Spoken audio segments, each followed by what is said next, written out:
Next up, we have someone who has figured out how to turn biomass into energy. For Vidyut, one unplanned meeting with a farmer changed the entire course of his journey. Meet the farmer-inspired innovator, focused on applying cutting-edge engineering solutions to provide livelihood to the farmers. Ladies and gentlemen, please welcome Vidyut Mohan from Delhi. Good morning, everyone. My name is Vidyut. I'm the co-founder and CEO of Takachar. And today I'm going to tell you a bit about how we harvest value from agriculture and forest waste. So I met a farmer similar to what you see in the images here. So I met Sukhdev a few years back, and he's based in Punjab. And he was telling me that every time after harvesting the rice crop, he's left with about 3 to 4 tons of rice straw, and he does not know what to do with it.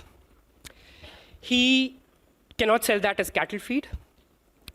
And the nearest power plant is hundreds of kilometers away.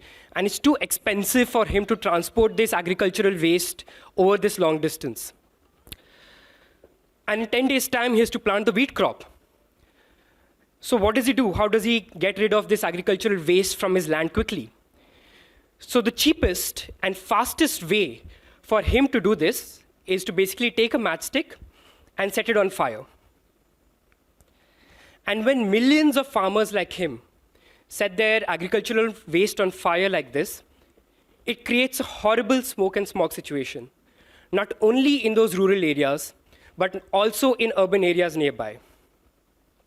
So I'm from Delhi, and this image is from Connaught Place, right after the crop burning season.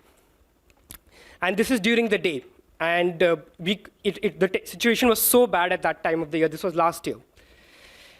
And India is deeply affected by the open burning of agricultural waste. 40% of our country's population is already severely affected by the effects of air pollution. And the open burning of agricultural waste can contribute up to 50% of the smog. And recent studies indicate that this smog in some parts of the country can reduce life expectancy of the population by up to 9 years. And living in Delhi, this is not something I just hear about. I live it every single day. The particulate matter that gets released from the open burning of these wastes are so microscopic that they enter into our lungs and even into our bloodstream, thereby affecting our health severely. And the effects of this air pollution is known to cause 1 in 8 deaths in countries such as India. However, this is also big wasted economic opportunity. Estimates suggest that worldwide, close to about $120 billion per year of crop and forest residues is just burnt in the open. This value could have otherwise been shared among farmers and helped create income and livelihood opportunities in rural areas.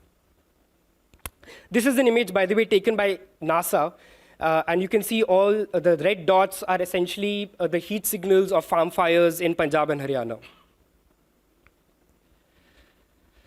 Now, we've all known for many decades that crop and forest residues like rice straws, rice husks, sugarcane trash, coconut shells, etc., can be used to create various valuable products like solid fuels, fertilizers, liquid biofuels, activated chemicals, etc. However, why isn't their utilization scaling? The answer lies in the nature of these wastes itself. They're very loose, wet, and bulky, thus making them very expensive to transport and process over long distances. And the current crop of technologies that exist to process these wastes are large-scale, centralized, capital-intensive units that require large quantities of these wastes to be transported. Now imagine a way in which Kuldeep finds a way to convert his agricultural waste into a valuable product and earn extra income, while at the same time prevent harmful smoke emissions.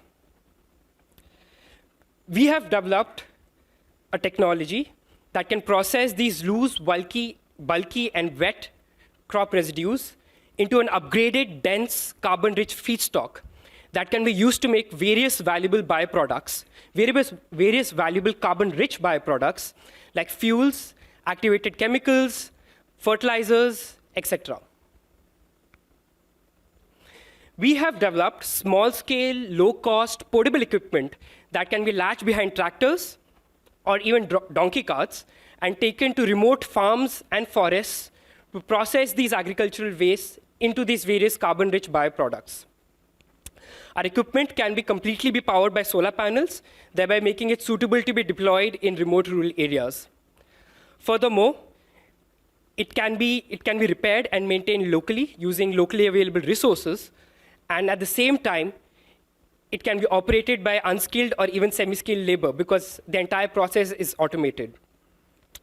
Our equipment has sensors, which relays data back to us through an IoT system, and we are able to make key readings of the technology that enables us to do predictive diagnostics and preventive maintenance, which saves us a lot of costs of servicing the technology when it's deployed in a distributed fashion in these remote areas.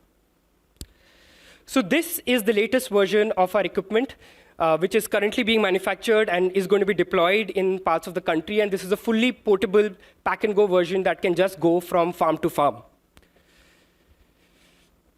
Now, our studies show that as compared to the open burning of crop and forest residues, our equipment is able to eliminate up to 95% of the particulate matter, volatile matter, and carbon monoxide emissions as compared to the open burning of these wastes, as illustrated by these comparative images also here. And for this, we have 3 pending patents on our technology, which was originally developed at MIT. In India and East Africa, we are working on converting rice-based residues like rice husks and rice straw into carbon-rich fertilizer. And through our work with farmers, we have found that at the same price that farmers pay per season, per hectare for their fertilizer, we are able to increase their net yields on average by up to 27%, and at the same time increase the net income by up to 50%. And this is happening while we have been able to reduce their chemical fertilizer usage by up to 100%. Additionally, our equipment is not only able to prevent carbon emissions, we are also able to sequester and remove carbon dioxide emissions from the atmosphere. So as the crop residue grows, it absorbs carbon dioxide from the atmosphere. And we take in the locked carbon, and then we sequester that in the soil through the fertilizer. And it stays there for hundreds of years. So we are actually removing that carbon from the atmosphere. So how does this work in a quick summary? So our equipment is essentially like a coffee bean roaster. Instead of roasting coffee beans, we are roasting agricultural waste. The agricultural waste goes into our equipment. It is heated up. Low energy containing molecules escape in the form of gases, and what is left behind is this dense carbon-rich material. It is then mixed with various kinds of nutrients to produce a complete packaged fertilizer product. Till now, over the past 1,000 days, we have worked with 7,000 farmers, created $800,000 worth of added rural livelihood, and utilized productively 10,000 tons of agricultural waste that includes rice straw, rice husk, pine needles, almond chips, wood chips, walnut shells, etc., and also sequestered 11,000 tons of CO2 equivalent emissions from the atmosphere. In 10 years' time, we want to connect farmers with the bioproduct market worldwide. And this would enable us to remove 1 gigaton per year of CO2 equivalent emissions, and also avoid 2 gigatons per year of CO2 equivalent emissions. But also at the same time, and more importantly, create about $2 billion per year of rural livelihood.